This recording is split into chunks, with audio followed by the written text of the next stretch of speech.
Polling ചെയ്തിട്ട് result വരുന്ന സമയത്ത് പോളിംഗ് മറ്റേ ഇത് കൂടും ചെയ്തല്ലോ, വോട്ടിന്റെ എണ്ണം കൂടും ചെയ്തല്ലോ. വ്യക്തമായ തെളിവ് കൊടുക്കണില്ല. അല്ലാന്നുണ്ടെങ്കിൽ അത് എന്ത് നിഷേധിക്കണം, തെളിവ് സഹിതവും അവർ നിഷേധിക്കണം. അല്ലാന്ന് അതന്നെ നമ്മുടെ അഭിപ്രായം. തൃശ്ശൂര് നടന്നുക്കണം എന്നുള്ള വിഷയം തെളിവ് സഹിതമല്ല മറ്റേ റിപ്പോർട്ട് ചെയ്യുന്നത്. അല്ലാന്നുണ്ടെങ്കിൽ അവർ തന്നെ അവരെ എത്രയും ഒരു കേന്ദ്രമന്ത്രി എന്നുള്ള ആദ്യത്തെ MP എന്നുള്ള നിലയിൽ അവർക്ക് തെളിവ് നിരത്തിയിട്ട് അവർക്കും പ്രതികരിക്കാലോ. അത് ചെയ്യാത്തോടത്തോളം അത് സത്യമായിട്ട് തന്നെ ചർച്ചാ വിഷയം മാറ്റി. അതിനെ നമ്മൾ എന്തെങ്കിലും സംഭവം സോഷ്യൽ മീഡിയയിൽ നിൽക്കുന്ന കുറച്ച് കാലമുള്ളൂ. ഇപ്പൊ അടുത്തത് ഇപ്പൊ നമ്മളിവിടെ ഇരിക്കണു, അല്ലെങ്കിൽ കുറച്ചപ്പുറത്ത് പോകുമ്പോൾ നമ്മൾ ഈ സംസാരിച്ചുകൊണ്ടിരിക്കണം, നമ്മൾ വേറെ എന്തെങ്കിലും വരുമ്പോൾ ആ ടോപ്പിക്കിൽ കൂടെ പോയി അങ്ങനെ എത്ര സംഭവങ്ങൾ വന്നിട്ടുണ്ട്. ഇപ്പൊ നമ്മുടെ കാശ്മീരിലാണെങ്കിലും ഇവിടെ ആണെങ്കിലും അതേപോലെ തന്നെ ആ അമ്പലത്തിൽ ആ കുട്ടിയെ പിടിപ്പിച്ച എല്ലാ കാര്യങ്ങളും ഒന്നും മറച്ചു വെക്കാൻ വേണ്ടി ഇവരടുത്ത് വേറെ എന്തെങ്കിലും ഒക്കെ ഇട്ട് വെക്കും.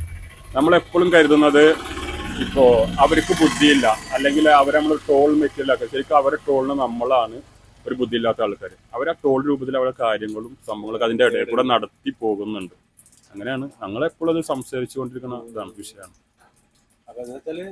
രാഷ്ട്രത്തിന് വേണ്ടിട്ട് ശരിക്ക് ഇപ്പൊ ഈ പപ്പു എന്നുള്ള പുള്ളി തന്നെ അവര് ഒരു പരിഹസിച്ചിട്ട് അവരെ ഒന്നും അല്ലാതെ ആക്കുന്ന പുള്ളിയാണ്. ശരിക്ക് ഇവരെ ഈ രാഹുൽ ഗാന്ധി അത്ര ബുദ്ധി അല്ലെങ്കിൽ അത്ര അങ്ങനത്തെ ഒരു പ്രതിപക്ഷ നേതാവ് നമുക്ക് ഇനി നാളെ വരട്ടെ എന്നുള്ളൊരു ഇത് മാത്രം.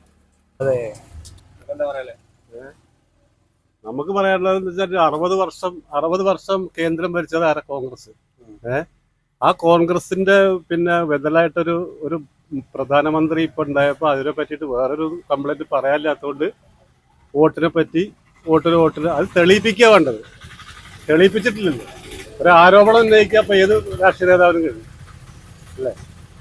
അപ്പൊ ഇത്ര കാലം ഭരിച്ചിട്ട് നമ്മള് പിന്നെ സാമ്പത്തികമായിട്ട് കീഴ്പോട്ട് പോവുകയും ഇപ്പൊ അതിനെ അടിക്കടി കയറി വന്നിരിക്കുകയാണ്. പിന്നെ സാമ്പത്തികമായിട്ട് നരേന്ദ്രമോദി ഇപ്പൊ നല്ലൊരു ഭരണം കാഴ്ചവെക്കുന്നുണ്ട്. അതായത് ചെറുപ്പക്കാർക്ക് അതിപ്പോ ഉന്നയിക്കുമ്പോ ഏതൊരു പാർട്ടിക്കാർക്കും ഒരു ആരോപണം ഉന്നയിക്കാം. തീർച്ചയായിട്ടും പ്രതിപക്ഷ നേതാവ് ആയി കഴിഞ്ഞു. ജനങ്ങൾ അംഗീകരിച്ച നേതാവായി. പപ്പു എന്നുള്ളൊരു ആ പേര് ഇനി വിളിക്കാൻ പറ്റില്ല. അത്രയും നല്ലൊരു പ്രതിപക്ഷ നേതാവ്. വിശ്വസിക്കാൻ കാരണം